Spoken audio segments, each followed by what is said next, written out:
কাবাগরের চাবি ছিল উসমান বিন তালহার কাছে। রাসূল চাবি চাইলেন, চাবিটা রাসূলকে দিলেন না।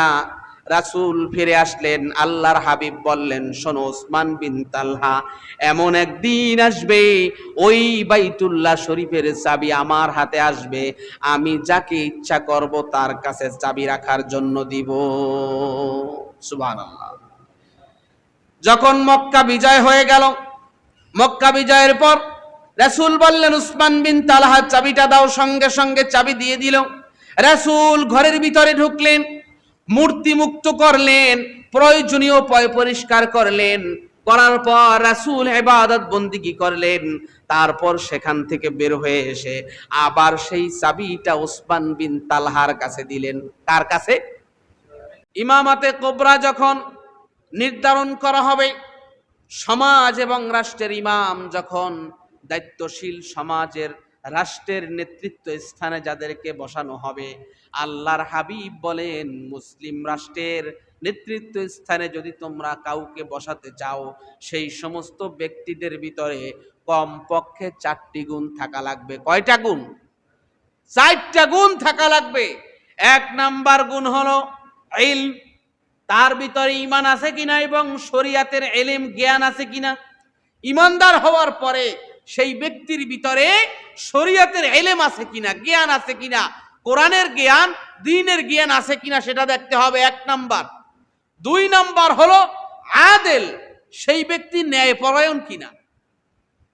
যাকে আমি নেতা বানাবো, নেতৃত্ব স্থানে বসাবো, সেই ব্যক্তি ন্যায়পরায়ণ কিনা, সেই ব্যক্তি ন্যায় বিচার করে কিনা।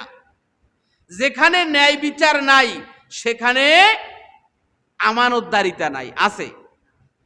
যেখানে ন্যায় বিচার নাই সেখানে আমানতদারিতা নাই, আবার যেখানে আমানতদারিতা নাই সেখানে কোনো ন্যায় বিচার নাই।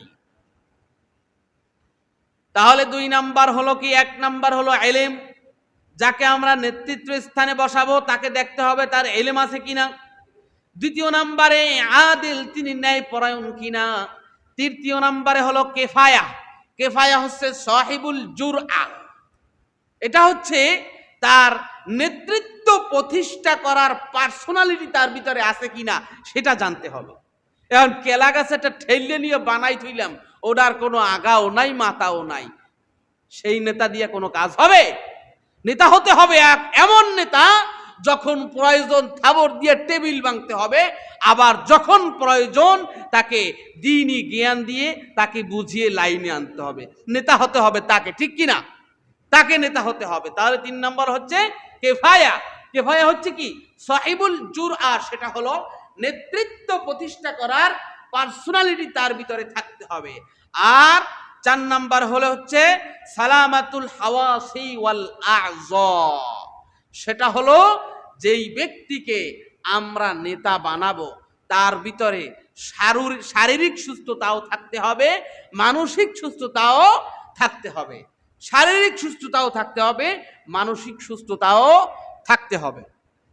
এখন কানা, ল্যাংরা, লুলা, বয়রা, আতুর, এদেরকে কি নেতা বানানো যাবে?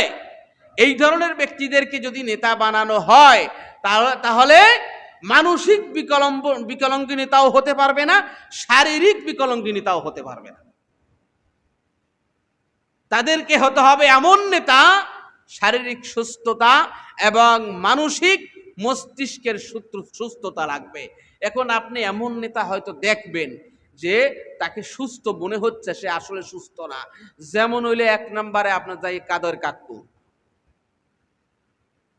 আবার এখন বর্তমানে কিছু কিছু নেতা আছে, এক ব্যক্তি আছে, সে উচ্চ পর্যায়ের নেতা একটি দলের, সে বলতেছে যে এই দেশের মা বোনদেরকে বলি যে মাদ্রাসার ছাত্রকে তোমরা পেটেও ধইরো না, মাদ্রাসার ছাত্রকে পাতে ভাত দিও না, তরকারিও দিও না।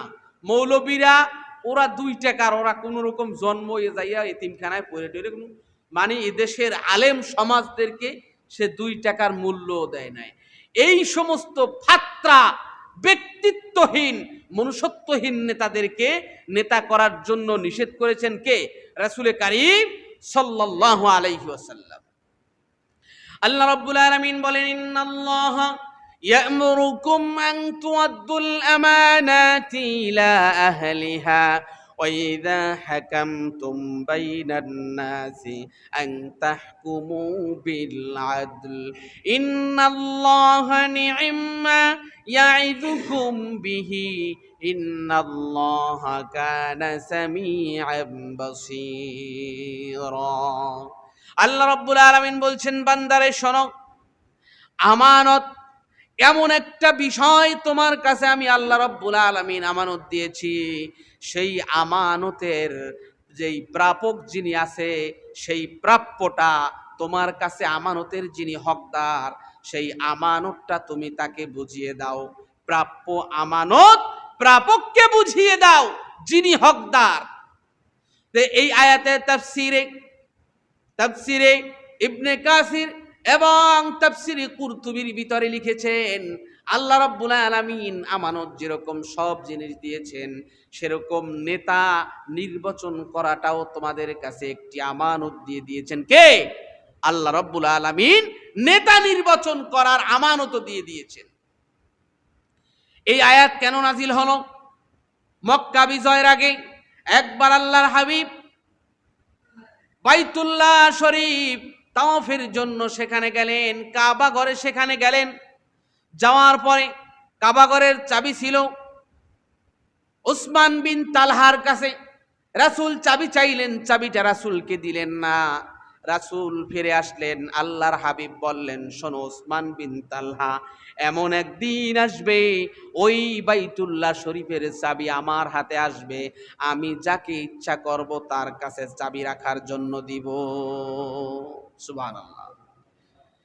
যখন মক্কা বিজয় হয়ে গেল মক্কা বিজয়ের পর রাসূল বললেন উসমান বিন তালহা চাবিটা দাও সঙ্গে সঙ্গে চাবি দিয়ে দিল রাসূল ঘরের ভিতরে ঢুকলেন মূর্তি মুক্ত করলেন প্রয়োজনীয় পরিষ্কার করলেন করার পর রাসূল ইবাদত বন্দেগী করলেন তারপর সেখান থেকে বের হয়ে এসে আবার সেই চাবিটা উসমান বিন তালহার কাছে দিলেন কার কাছে ওই যেই ব্যক্তি আগে দেয় নাই তার কাছে দিলেন একটা অবাক করা বিষয় যে ব্যক্তি দুর্দিনে ওই যে ব্যক্তি আওয়ামী লীগের আমলে চাবি দেয় নাই বাংলায় কইতে আছি আর কি রাসূলের যখন দিন ছিল না মক্কা বিজয় হয় নাই যেই ব্যক্তি তখন ভাই রাগন নাই আপনারা রাগ টাগর নাই আবার না কম না ওই একটু মজা করে কই আর কি আবার রাগ হইয়েন না শোনেন যেই ব্যক্তি তখন চাবি দেয় নাই আল্লাহর হাবিবের মতো মানুষের কাছে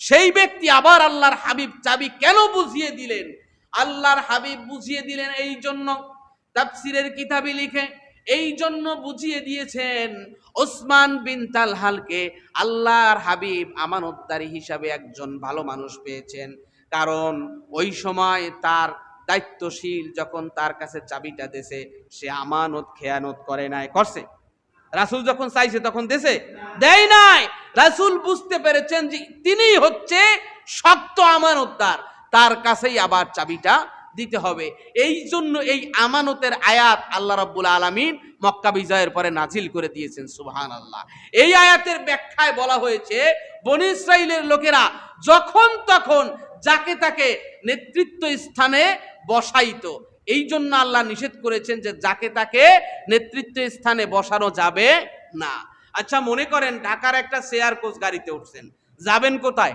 ঢাকা কোথায় কথা ঢাকা ঢাকা যাবেন ড্রাইভার হচ্ছে মদখোর ড্রাইভার কি ওঠার আগে 3 বোতল মারছে আপনি সুস্থ মানুষ হলে ওইটা চোখ দিয়ে দেখার পর ওই মানুষের পিছনে কি আপনি বসবেন কখনো বসবেন ড্রাইভার হচ্ছে মদখোর আর পিছনে মনে করেন 10 জন হচ্ছে বিশ্বনন্দিত শ্রেষ্ঠ মুফাসসির তার পিছনে 10 জন যুগ শ্রেষ্ঠ মুহাদ্দিস তার পিছনের 10 জন হলো যুগ শ্রেষ্ঠ ফকি বা মুফতি যতই মুফতি হোক হক্কানি রব্বানি কুতুবুল আলম হোক ড্রাইভার কি মদখোর কালাপানিখোর হয় না এই জিল্লু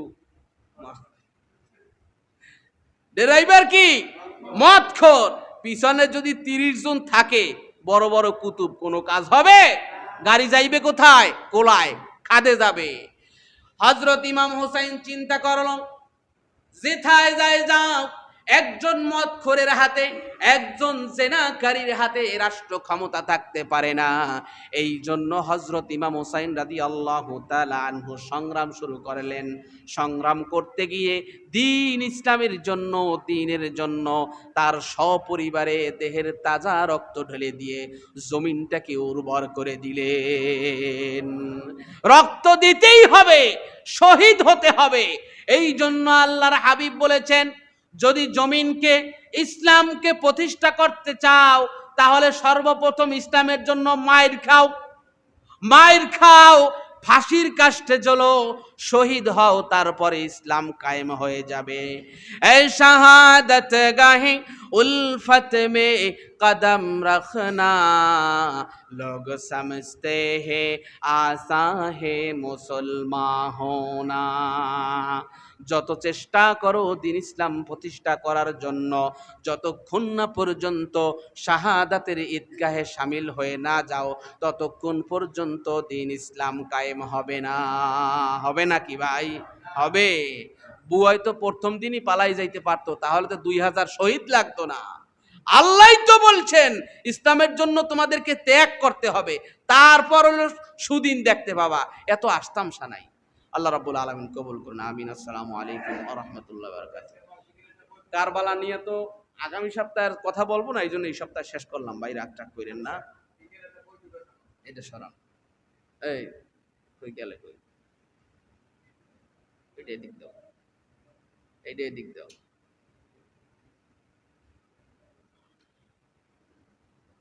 ধরো ধরো।